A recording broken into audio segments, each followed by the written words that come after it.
Jusqu'à 9h, Good Morning Business. Et nous recevons comme promis Patrice Moreau, le président de PwC France et Maghreb, pour cette étude exclusive. Bonjour. Bonjour. Cette étude que vous sortez sur l'entreprise de demain, ce que vous appelez l'entreprise full RSE. Une étude que vous publiez avec l'Institut de l'entreprise et la Fondation nationale pour l'enseignement de la gestion des entreprises. Vous avez interrogé, vous avez mis en situation dans des ateliers des dirigeants, des experts pendant plus d'1 an pour savoir à quoi ressemble l'entreprise en 2030 et comment répondre à ces objectifs RSE. Vous dites que le changement est en route.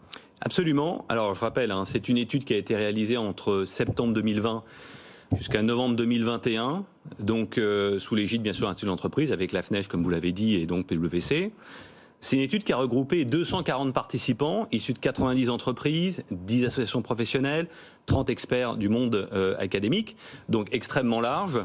Et ce qui est intéressant, c'est que ce n'est pas finalement une énième étude sur un énième diagnostic, mais c'est une étude qui se veut proposer une feuille de route construite où on a fait travailler pendant 8 mois, 10 mois, les fonctions de l'entreprise au travers de 10 ateliers avec une méthode assez originale qui est la méthode ce qu'on appelle le design fiction. Donc qu'est-ce que ça veut dire ? Ça veut dire qu'on fait réfléchir 240 participants sur quel pourrait être un futur probable. Alors à un horizon, je dirais raisonnable, 2030, c'est à la fois assez lointain pour fixer des objectifs ambitieux, assez proche pour avoir des actions concrètes. Et on a réfléchi autour de 3 scénarios.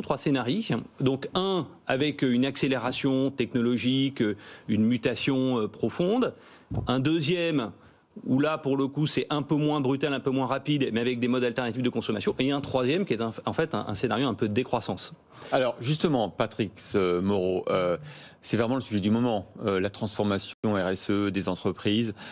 C'est sûr qu'il y a une prise de conscience au sein des entreprises, on le voit bien. C'est pas pareil qu'il y a 2-3 ans. Maintenant, c'est une réalité. D'abord parce qu'il faut séduire ses salariés, les retenir. Il faut séduire ses clients, qui sont très sensibles à l'impact environnemental, sociétal des entreprises. Donc on en est tous convaincus. Maintenant, comment on mesure ? C'est-à-dire que quand on commente avec Sandra tous les trimestres des résultats d'entreprise, qu'est-ce qu'on regarde ? Comme les analystes financiers, comme les marchés, on regarde quand même la dernière ligne, on regarde le chiffre d'affaires, le résultat, et on commente ça. Comment faire en sorte que l'entreprise ne soit plus jugée uniquement, effectivement, sur ses critères financiers ? Alors, peut-être simplement 3 enseignements quand même de cette étude. Ce qui était intéressant, le premier, c'est que l'entreprise a un rôle important à jouer et elle veut prendre part à la résolution, en fait, des défis qui préoccupent nos concitoyens. Crise écologique, fracture économique et sociale. Avec en creux, la puissance publique ne peut pas tout faire. Voilà, donc ça, premier constat. Acteur engagé, entreprise, acteur engagé. Acteur engagé, et aujourd'hui, c'est une nécessité. Le deuxième enseignement, c'est que les collaborateurs de nos entreprises, à tous les niveaux, ils veulent contribuer, évidemment. Ils veulent contribuer. Surtout les jeunes générations. Exactement, tout à fait. Donc ça, c'est une attente forte et il faut qu'on la prenne en considération. Ouais. Et la troisième chose, d'ailleurs, dans ces ateliers, c'est chacune des fonctions, elle a considéré qu'elle était investie d'une mission absolument essentielle dans ce cheminement pour construire l'entreprise RSE, c'est-à-dire intégrer la dimension RSE totalement dans sa stratégie, dans ses produits. Et pour répondre à votre question, absolument, c'est une nouvelle notion de performance. C'est-à-dire qu'on a une notion de performance financière aujourd'hui, et bien demain on aura une performance globale qui va introduire des indicateurs extra-financiers. Et le coup est parti. Mais ça vous y croyez ? Parce qu'il y a quand même beaucoup d'hypocrisie. On était avec Patrick Pouyanné la semaine dernière qui nous disait, qui faisait la leçon au Crédit Mutuel, au Crédit Agricole, qui avait essayé de voter qui s'était opposé à la résolution climat de l'entreprise, mais qui sont blindés d'Action Total Énergie. On a vu les aventures de Faber. Alors je ne sais pas si c'est uniquement lié au fait qu'ils voulaient transformer Danone en entreprise socialement responsable et environnementalement, mais n'empêche que à la fin, on lui demande quand même de délivrer du chiffre. Comment on fait ? Alors d'abord, je dirais que l'entreprise full RSE, c'est une condition de survie. On ne peut pas être une entreprise qui gagne dans un monde qui perd. Ça, je crois qu'on est tous d'accord. D'accord. Moi, j'ai connu la révolution, on va dire, comptable, IFRS, en 2005. Et je peux vous dire qu'aujourd'hui, cette révolution des indicateurs extra-financiers, le coup est parti. On le voit, que ce soit aux États-Unis, on le voit avec l'ISSB, qui est l'organisme international qui va fabriquer ces normes. On le voit avec l'EFRAG, qui est l'organisme européen qui va aussi fabriquer ces normes.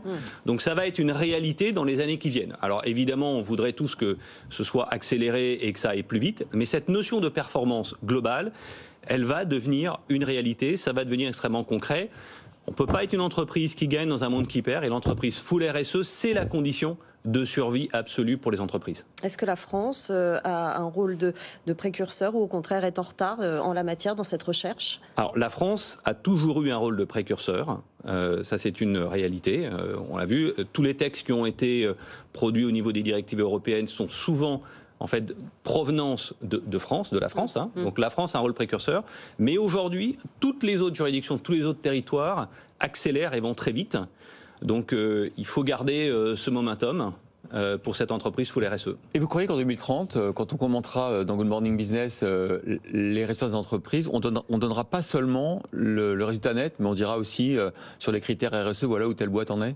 Même avant 2030. Hein. Ouais. Je vous donne rendez-vous en 2025 sur votre plateau et on regardera ensemble les indicateurs extra-financiers et financiers. Eh ben, on vous réinvite, on prend l'agenda et on bloque une date. 2025, merci beaucoup. Merci beaucoup. Patrice Moreau, président de PwC France et Maghreb.